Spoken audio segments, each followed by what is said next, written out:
रामायण एक प्राचीन भारतीय पौराणिक कथा है जिसे हिंदुओं द्वारा बेहद प्यार और सम्मान दिया जाता है। कथा तो आप सभी जानते हैं, जिसमें राजा राम माता सीता को लंका से छुड़ाने के लिए दुष्ट रावण पर विजय प्राप्त करते हैं।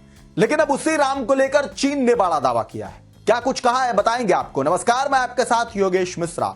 दरअसल हिंदुओं में आराध्य देव श्री राम के वास्तविक अस्तित्व पर अब चीनी स्कॉलरों ने भी अपनी मुहर लगा दी है। इससे साफ हो गया है कि प्रभु श्री राम ने वास्तव में पृथ्वी पर त्रेता युग में अवतार लिया था और उनकी रामायण गाथा काल्पनिक नहीं थी।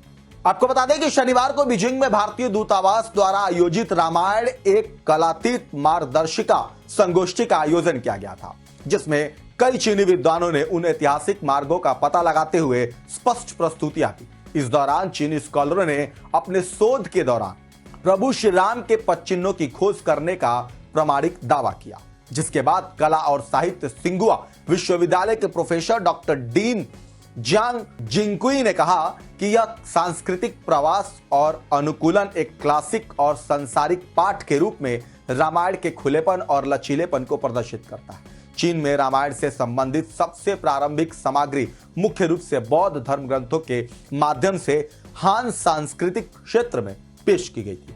हालांकि इसे हान सांस्कृतिक क्षेत्र में एक पूर्ण कार्य के रूप में शामिल नहीं किया गया। उन्होंने बौद्ध लिपियों के चीनी अनुवाद का हवाला देते हुए कहा कि रामायण महाकाव्य के कुछ हिस्सों को बौद्ध धर्म ग्रंथों में शामिल किया गया था, जिसमें दशरथ और हनुमान जैसे प्रमुख व्यक्तियों को बौद्ध पात्रों के रूप में जाना गया।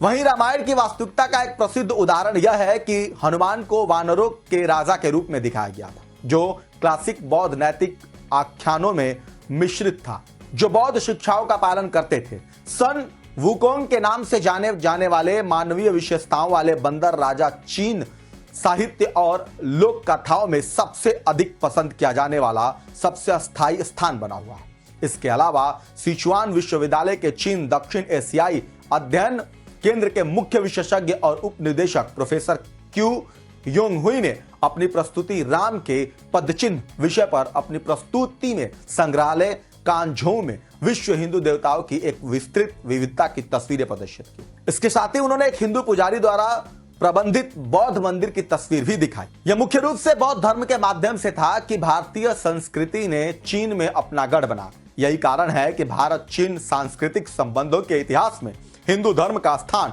नगण्य है। जिसके बाद उन्होंने कहा कि बहुआयामी भारतीय संस्कृति, बौद्ध धर्म, गैर बौद्ध धर्म दोनों ने चीनी धरती पर अपनी छाप छोड़ी। वहीं जियांग ने आगे कहा कि भारतीय साहित्यिक क्लासिक तक पहुंच प्रदान की और चीन भारत सांस्कृतिक आदान प्रदान के लिए एक नया पुल स्थापित किया, जिसमें 24,000 छंदों के इस विशाल कार्य का अनुवाद करने के लिए लगभग एक दशक समर्पित किया और उनका संस्करण चीन में रामायण के अध्ययन के लिए आधारशिला बन गया। जियांग ने आगे कहा कि तिब्बत में रामायण के प्रभाव का अधिक व्यापक और दीर्घकालिक इतिहास है, जहां इसे पहली बार तूबो साम्राज्य की अवधि के दौरान पेश किया गया था।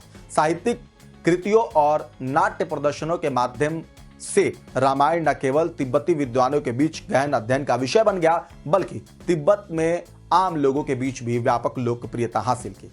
बहरहाल, आप क्या कुछ कहेंगे इस खबर पर कमेंट करके जरूर बताएं।